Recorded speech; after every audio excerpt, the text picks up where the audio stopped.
अब हम लोग स्टार्ट करने वाले हैं linear recurrence relation with constant coefficient. यहाँ पर हमारे पास कुछ रिकरेंस रिलेशन दिए जाएंगे जिनका डिग्री जो होगा वो वन होगा। लीनियर कहने का मतलब ही हो रहा है कि डिग्री हमारा वन होगा। एंड सेकंड चीज क्या है, constant coefficient. Constant coefficient means जितने भी ए आर या फिर ए आर माइनस वन इस तरह के जो भी टर्म आएंगे सभी के साथ एक कांस्टेंट मल्टीप्लाइड रहेगा। इसी वजह से इसको कहा गया है this is the linear recurrence relation with constant coefficient. अब बेसिकली इसका जनरल फॉर्म क्या होता है, जो भी लीनियर रिकरेंस रिलेशन दिया जाएगा उसका जनरल फॉर्म हमारे पास कुछ इस तरह से रहेगा। A R equal to C one A R minus one C two A R minus two dot dot dot C K A R minus K plus F R. यहाँ पर जितना भी C one C two C three ये सब आ रहा है सारे के सारे हमारे रियल नंबर है, तो कुछ भी हो सकता है, मतलब आप रूट में भी ले सकते हो, इरेशनल रैशनल हर तरह के नंबर आ सकते हैं। एंड सी के जो है वो अपना हमारा नॉन जीरो रखा हुआ है, ठीक है। अच्छा, अब यहाँ पर यहाँ पर देखना क्या है कि हमने इसको लीनियर क्यों कहा था। लीनियर इसलिए कह रहे हैं कि आप देख सकते हो कि ए आर का हर एक टर्म जो है वो सिंगल, इसका डिग्री जो है वो वन आ रहा है, हर एक पर पावर हम देख रहे हैं कि सभी में वन है, that's why it is linear. And उसके अलावा दूसरा चीज क्या है, कोई भी आप यहाँ पर देख नहीं रहे होगे कि ए एन और ए एन माइनस वन इस तरह का कोई भी दो टर्म आपस में मल्टीप्लाइड फॉर्म में नहीं है। जैसे कि पिछले क्वेश्चन में देखे होते कि जब डिग्री अगर फाइंड कर रहे हैं तो डिग्री फाइंड करने के टाइम पे देखना होता था कि ए एन वाले टर्म अगर आपस में मल्टीप्लाइड हैं तो फिर इन दोनों का जो जो पावर है उनका सम करना होता था, उससे हम लोगों को डिग्री फाइंड होती थी। लेकिन इसमें देख रहे हैं कि ए आर का सारा टर्म इंडिविजुअल रखा हुआ है, सभी पर पावर सिंगल वन है, that's why it is completely linear. ठीक है, अब अगला चीज क्या है, नेक्स्ट, ये जो linear recurrence relation with constant coefficient है ये बेसिकली दो पार्ट्स में टूट जाता है। एक पार्ट को कहा जाता है होमोजीनियस और दूसरे पार्ट को बोलते हैं नॉन होमोजीनियस। लेकिन उसके लिए कुछ कंडीशन रखा गया है। यहाँ पर आप देख सकते होंगे कि जो इक्वेशन लिख रहे हैं इसमें यहाँ पर एक्स्ट्रा में एफ आर है। एफ आर बेसिकली क्या है, it is the expression in terms of R, यानी कि R square, R plus two, two R plus three, इस तरह का टर्म।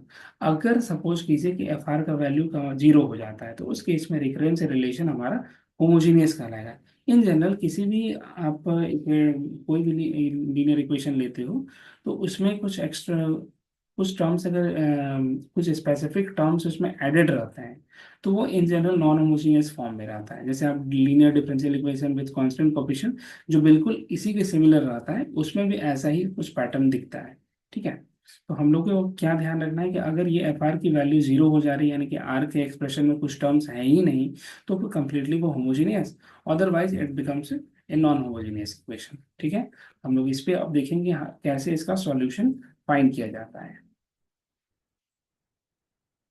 फर्स्ट केस में जो हम लोग को सॉल्यूशन फाइंड करना है वो सॉल्यूशन किस फॉर्म में रहता है। जब भी आप general linear recurrence relation with constant coefficient लीजिएगा तो उसका जो सॉल्यूशन का फॉर्मेट है वो सॉल्यूशन बेसिकली दो तरीके से टूटेगा। मतलब एक ही सॉल्यूशन का दो पार्ट होता है। इसको हम इंडिकेट कर रहे हैं A R S, S for solution. ठीक है, तो ये दो पार्ट में टूटेगा, A R H and A R P. A R H क्या है, this is the homogeneous solution या complementary solution. And A R P क्या है, this is the particular solution. मतलब जो आपका differential sorry linear recurrence relation with constant coefficient है इसके सॉल्यूशंस जो आएंगे उसमें दो तरह के सॉल्यूशन दिखेंगे, एक तो complementary solution and particular solution. ठीक है, अब किस केस में कौन सा वाला आएगा वो भी ध्यान में रखना जरूरी है। जब भी हमारे पास होमोजीनियस इक्वेशन दिया जाएगा तो हमेशा हमें होमोजीनियस सॉल्यूशन या कॉम्प्लीमेंट्री सॉल्यूशन ही मिलेगा। लेकिन अगर नॉन होमोजीनियस जैसा कि यहाँ पर एक्सप्रेशन दिख रहा है F R not equal to zero के फॉर्म में हो तो फिर वहाँ दोनों ही पार्ट्स फाइंड करना है, यानी कि कॉम्प्लीमेंट्री सॉल्यूशन भी फाइंड करेंगे एंड पर्टिकुलर सॉल्यूशन भी निकालेंगे। ठीक है, चलते हैं। सबसे पहले हम लोग homogeneous linear recurrence relation with constant coefficient को सॉल्व करके देखते हैं वो कैसे वो बनता है। ठीक है, जैसे यहाँ पर हमारे पास एक क्वेश्चन दिया हुआ है, A R equal to six into A R minus one minus eight A R minus two, और कुछ एक्स्ट्रा टर्म्स भी हैं। ए नॉट की वैल्यू जीरो है, ए वन का वैल्यू फोर दिया हुआ है। ठीक है, तो फाइंड करते हैं हम लोग सॉल्यूशन।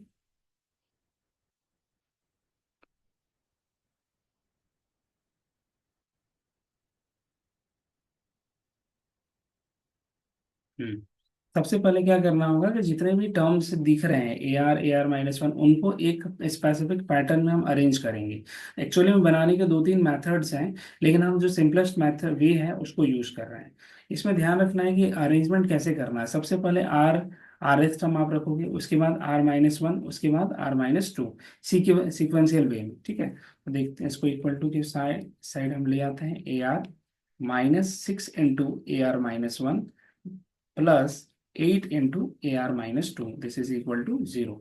अब आप देख रहे हो कि it is a completely homogeneous equation, यहाँ पर कोई भी आर के टर्म्स में कोई दूसरा एक्सप्रेशन नहीं आ रहा है। ठीक है, ये हो गया हमारा फर्स्ट इक्वेशन। अगला काम क्या करना है, क्योंकि ये होमोजीनियस इक्वेशन है, that's why we have to find only complementary solution या होमोजीनियस सॉल्यूशन। तो उसके लिए क्या करना पड़ेगा, उसके लिए हम लोगों को एक ऑक्सिलरी इक्वेशन बनाना पड़ता है। तो ऑक्सिलरी इक्वेशन बनाने से पहले एक छोटा सा काम कर लेते हैं, इसका ऑर्डर चेक कर लेते हैं। ऑर्डर कितना आएगा, हाईएस्ट सबस्क्रिप्ट आर है, लोअर सबस्क्रिप्ट हमारे पास R-2 है, तो यहाँ पर 2 हो गया। अब यहाँ पर ध्यान रखना है कि जब भी आप ऑक्सिलरी इक्वेशन फाइंड करो, तो ऑक्सिलरी इक्वेशन फाइंड करने समय ये चीज, इन बातों को ध्यान रखना है। हम सबसे पहले ऑर्डर कितना आया, 2। अगर मेरा ऑर्डर जितना भी आएगा उतने ही डिग्री का हमारा ऑक्सिलरी इक्वेशन भी बनेगा, ये चीज को ध्यान रखना है। यानी कि ऑर्डर अगर 2 है तो ऑक्सिलरी इक्वेशन की डिग्री भी 2 ही होगी। तो कैसे बनाएंगे, ए आर के लिए आप सबसे पहले ध्यान रखना, ए आर के लिए सबसे पहले M² रखोगे। अब इसके बाद बैक टू बैक पावर बस माइनस करते चलना है, यानी कि 6 into M⁻1 plus 8 into M⁻0 equals to 0 हो जाएगा। ध्यान रखना है कि नेगेटिव पावर कभी भी नहीं जाएगा, लास्टली हम लोग 0 तक ही चलेंगे। अब इसको सिर्फ सॉल्व करना रह जाएगा। तो M² minus 6M plus 8 is equal to 0। Root अब फाइंड करेंगे फैक्टराइज करके, तो M² माइनस 8 को अगर फैक्टराइज करना चाहो तो कैसे कर सकते हो, 8 को लिख सकते हैं 4 इंटू 2, एंड ये 6 जो है वो 4 + 2 के हेल्प से जनरेट हो सकता है। तो डायरेक्ट आप यूज करो 4M minus 2M plus 8 is equal to 0। तो यहाँ पर से हम लोगों का M को कॉमन करेंगे तो M-4 हो जाएगा, 2 कॉमन कर लेंगे तो फिर से M-4 इक्वल टू 0। फिर हमारे पास यहाँ पर बन रहा है M-2 into M-4 equals to 0, यानी कि रूट हमारे पास क्या क्या आएगा, 2 और 4। ठीक, अब इतना काम करने के बाद यहाँ पर तो ठीक है, ऑक्सिलरी इक्वेशन से हम लोगों को रूट मिल गया। अब रूट निकालने पर ही सारा चीज डिपेंड करता है। रूट्स जब भी आपके डिस्टिंक्ट आएंगे, दीज रूट्स आर डिस्टिंक्ट। तो अगर डिस्टिंक्ट रूट्स हैं, तब उस केस में जो हमारा होमोजीनियस सॉल्यूशन है वो लिखा कैसे जाएगा, C1 2 to the power R, C2 4 to the power R। ये हमारा जनरल सॉल्यूशन है। ठीक है, यहाँ पर जो C1 C2 यूज कर रहे हैं वो बेसिकली कांस्टेंट है। तो अब हम लोगों को इसको, इसमें जो इनिशियल कंडीशन दिया हुआ था, ये दोनों कंडीशन इसको यूज करके फाइंड करना है C1 एंड C2 की वैल्यू।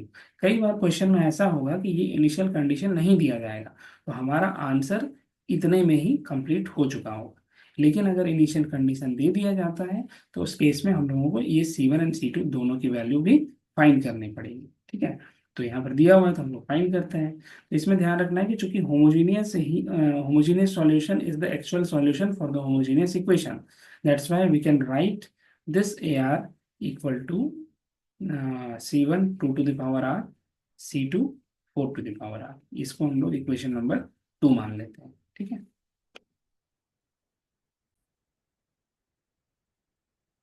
नेक्स्ट। अब यहाँ पर देखो कि A0 हमारे पास क्या दिया हुआ है, 0, तो R का वैल्यू आप 0 इक्वेशन नंबर 2 में पुट करोगे, तो यहाँ से क्या बनेगा, A0 equal to C1 2 to the power 0 plus C2 4 to the power 0। Solve करेंगे तो हम लोग को 0 equal to C1 plus C2 मिल जाएगा। तो C1 की वैल्यू हम क्या यूज कर सकते हैं, -C2। ठीक, ये एक काम हो गया। अगला काम क्या रहेगा, सिमिलर वे में हमारे पास A1 4 दिया गया है, तो R का वैल्यू 1 इसमें पुट कर देंगे इक्वेशन नंबर 2 में। तो A1 equal to C1 2 plus C2 4। तो फिर A1 की जो वैल्यू है, A1 हमारे पास 4 है, 2 into C1 plus 4 into C2। C1 का वैल्यू हम देख सकते हैं यहाँ पर -C2 यूज किए हुए हैं, बस इसको पुट कर दो। Two into minus C two plus four into C two. Solve करेंगे तो four is equal to two C two बन रहा है, तो सी टू की वैल्यू टू आ गई। तो सी वन, अब सी टू मिल गया तो सी वन भी आप बता सकते हो। C two is equal to two आ गया, तो इस वाले इक्वेशन को यूज करें तो सी वन का वैल्यू भी हमारे पास माइनस टू आएगा। फिर अगला काम नेक्स्ट, ए आर में सी वन सी टू का जो वैल्यू आ रहा है उसको यहाँ पर पुट कर देंगे, तो minus two into two to the power R plus two into four to the power R. ठीक, तो टू को कॉमन कर सकते हैं, तो यहाँ से दिख रहा है हम लोगों को minus two to the power R plus four to the power R. आप चाहो तो आंसर इतने में भी छोड़ सकते हो, अदरवाइज और भी थोड़ा सॉल्व किया जा सकता है। ठीक है, तो ये हमारा आंसर बन जाता है।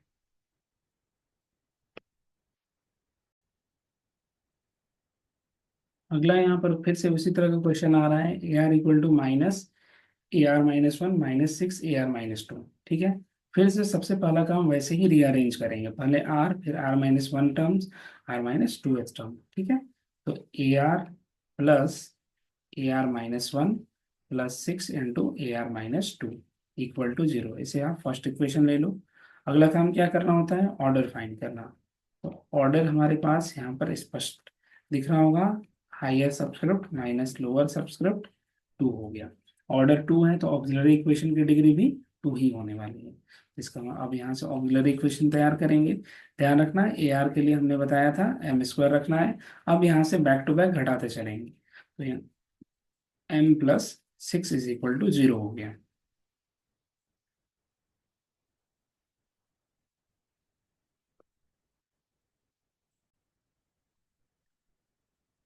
यहाँ पर क्वेश्चन में थोड़ा सा इरर है, पहले इसको ठीक कर लेते हैं।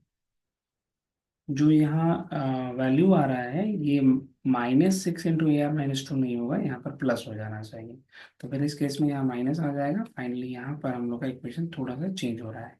अब अगला काम इसको फैक्टराइज करने का रहेगा, तो एम स्क्वायर, इस सिक्स को हम क्या लिख सकते हैं, थ्री इंटू टू, और एम के साथ नंबर क्या है वन, तो थ्री माइनस टू आप कर सकते हो। तो यहाँ से दिख रहा है three M minus two M minus six is equal to zero. फिर m का वैल्यू कॉमन कर लेंगे तो m प्लस थ्री बन जाएगा। टू का वैल्यू कॉमन करेंगे तो फिर से m plus three equals to zero बन गया। अगला काम क्या होगा, m minus two into M plus three equal to zero. तो m की वैल्यू क्या क्या आ रही है, एक तो टू आ गई और दूसरा माइनस थ्री। अभी भी देख रहे हो रूट्स हमारे पास डिस्टिंक्ट ही आ रहे हैं। अगर रूट्स हमारे डिस्टिंक्ट रहेंगे तो उस केस में हमारा जो homogeneous solution A R H आएगा वो कैसा है, C one two to the power R plus C two minus three to the power R. ये हमारा इक्वेशन। अब चूंकि होमोजेनियस पार्ट है तो ऑब्वियस है इसी को ही हम लोग कंप्लीट सॉल्यूशन भी कंसिडर करेंगे। A R equal to C one two to the power R C two minus three to the power R. ठीक है, ये हमारा इक्वेशन नंबर टू हो गया। अब अगला काम क्या होगा, जो इनिशियल कंडीशन दिया हुआ है उसको यूज करके सी वन एंड सी टू दोनों की वैल्यू फाइंड करनी है।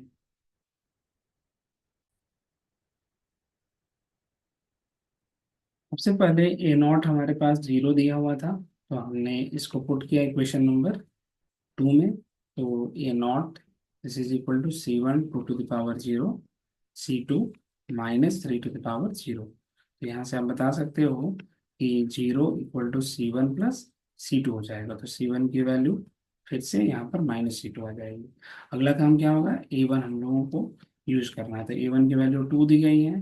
फर्स्ट वाला इक्वेशन नंबर टू में वन पुट करेंगे आर की जगह पर, तो A one C one two two two plus C two minus three हो जाएगा। अब आप वैल्यू पुट करो, यहाँ टू हो गया, सी वन की जगह पर माइनस सी टू हम यूज कर सकते हैं, ये थ्री इंटू सी टू हो गया। इट मीन्स हमारे पास जो सी टू की वैल्यू आ रही है वो two divided by five with minus sign आ जाएगा। ओके, अगेन सी टू जैसे मिल गया तो सी वन आप बता सकते हो, सी वन का वैल्यू इसके हेल्प से क्या आ जाएगा, टू बाई फाइव।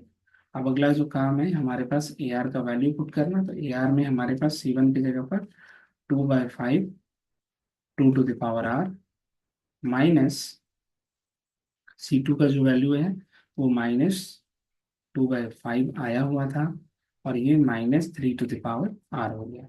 आप चाहो तो 2 टू द पावर 5 को कॉमन, 2/5 कॉमन कर दे तो 2 to the power r minus, यहाँ से इसका माइनस और ये माइनस प्लस हो गया, तो यहाँ से बन रहा है -3 टू द पावर r। ठीक है, तो ये हमारा फाइनल आंसर बन जाएगा।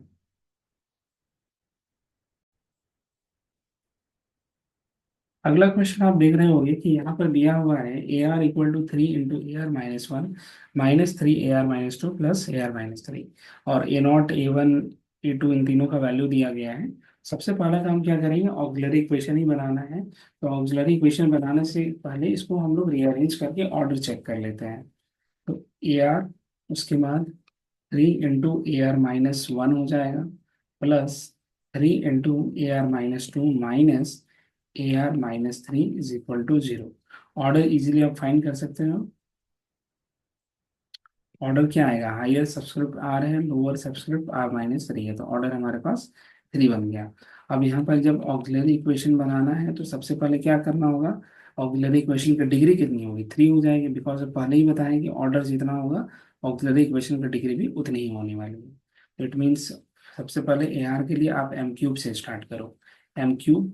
अब उसके बाद बैक टू बैक पावर घटाते चलेंगे, तो -3 × M² +3 × M⁻1 -M⁻0 = 0। अब इसको अगर चेक करें तो ये कुछ ऐसे आ रहा है, m³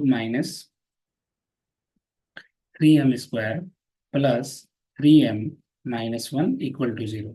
अगर इसको एक बार ठीक तरीके से देखा जाए तो ये कुछ ऐसे आ रहा है, m³ -3 × M² × 1 +3 × M × 1² -1 का क्यूब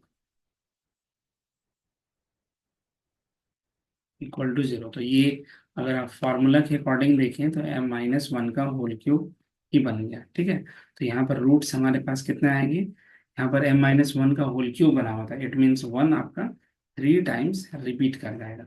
अब यहाँ पर ध्यान रखना है कि ये केस डिफरेंट है। पहले का जो केस आ रहा था उसमें डिस्टिंक्ट के रूट्स आ रहे थे, लेकिन इस केस में हम लोग देख रहे हैं कि रूट्स हमारे पास सिमिलर आ रहे हैं, एक ही रूट 3 बार रिपीट कर रहा है। तो इसका जो जनरल सॉल्यूशन आएगा, जो ARH हम लोग को लिखना पड़ेगा, वो कैसे लिखेंगे, C1 + C2R + C3 R² 1 to the power r। तो हमारा जो फाइनल सॉल्यूशन AR बन रहा है वो कुछ ऐसे आएगा, C1 + C2R + C3 R²। ठीक है, जब भी रिपीट का केस रहेगा तो इसी तरह से हम लोगों को सॉल्व करना है। ठीक है,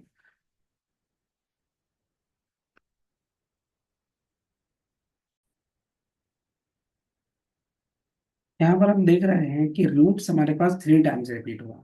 अगर मान लेते हैं कि 1 जो है वो 2 टाइम्स रिपीट करता, सपोज कीजिए कि 1 आपका 2 बार आ गया, तो फिर आपको सॉल्यूशन जो लिखना होता वो कुछ इस तरह से लिखते हैं, C1 + C2R × 1 to the power r। मान लेते हैं r की जगह हमारे पास 1 की जगह पर सपोज दैट 2 आया रहता। ठीक है, 2 दिया हुआ रहता, तो उस केस में AR आप कैसे लिखते हैं, C1 + C2R 2 to the power r, इस फॉर्म में। अगर 3 टाइम्स रिपीट करेगा तो फिर R², 4 टाइम्स रिपीट करेगा तो उसी में R³ बन जाएगा। ठीक है, अब यहाँ पर हम लोग का काम क्या होगा कि जो हमारा सॉल्यूशन आया हुआ है इस तरह का, AR = C1 + C2R + C3 R²। इसमें C1 C2 C3 तीनों का वैल्यू फाइंड करना पड़ेगा। तो यहाँ पर सबसे पहले हम A0 का यूज करेंगे। A0 = 0 दिया हुआ है, हम क्या देख सकते हैं, A0 = C1 + C2 × 0, R की जगह पर 0 पुट करना होगा, 0²। तो डायरेक्टली हम बता सकते हो कि C1 का वैल्यू एक्चुअली में A0 के इक्वल हो रहा है। ठीक है, और A0 का वैल्यू 0 है, इट मीन C1 हमारे पास 0 आ गया। ठीक, सिमिलर वे में अब अगला काम करेंगे, A1 यूज करना है। तो A1 की वैल्यू कितनी दी गई है, 1, तो R का वैल्यू 1 पुट करेंगे, तो यहाँ पर से A1 C1 C2 × 1 और यहाँ पर से C3 × 1। ठीक है, A1 का वैल्यू तो 1 आया हुआ था, अभी अभी C1 का वैल्यू हम लोग 0 फाइंड कर चुके हैं, एंड C2 प्लस C3। तो हमारे पास एक इक्वेशन क्या बन रहा है, C2 plus C3 equals to 1। Similarly R का वैल्यू अब यहाँ पर 2 पुट करके देख लेते हैं। A2 का वैल्यू यहाँ पर 3 दिया गया है, तो A2 इक्वल टू क्या आ जाएगा, C1 plus C2 into 3, sorry 3 नहीं होगा, R का वैल्यू 2 पुट करना है, plus C3 into 2 square. Solve करेंगे तो A2 का वैल्यू हमारे पास 3 आया हुआ है, C1 हमारे पास अभी भी 0 था, 2 into C2 plus 4 into C3। ये हमारा दूसरा इक्वेशन बन रहा है। इन दोनों ही इक्वेशन को अब हम लोगों को सॉल्व करना है, एंड सॉल्व करके C2 एंड C3 दोनों की वैल्यू फाइंड कर लेंगे।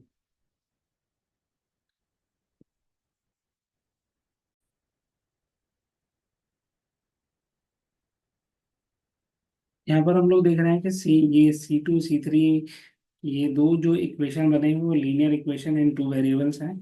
आप एक काम करो कि इस वाले इक्वेशन में 2 मल्टीप्लाई कर दो, तो यहाँ से बन रहा है 2C2 plus 2 into C3 equals to 2। और अगला जो इक्वेशन आया हुआ है वो हमारे पास क्या था, 2 into C2 plus 4 into C3, this is equal to 3। दोनों को सब्सट्रैक्ट सब्सट्रैक्ट करेंगे, तो यहाँ बन गया minus minus minus, 2C3 equals to 1, तो C3 की वैल्यू, हाँ, 1/2 होंगी। अब C3 मिल गया तो C2 यूज कर सकते हो, C2 equal to 1 minus C3 है, इट मीन्स 1 माइनस हाफ, तो यहाँ से हाफ मिल जाएगा। ठीक है, अगला काम क्या होगा, जो C1 C2 C3 है, तीनों का वैल्यू इसमें पुट कर देते हैं। C1 हमारे पास 0 आया हुआ था, C2 का वैल्यू हाफ है, C3 का वैल्यू भी हाफ दिया हुआ था। हाफ हाफ कॉमन कर सकते हो, तो यहाँ से फाइनल आंसर R+R² हो जाएगा। ठीक है, ये हमारा फाइनल आंसर है।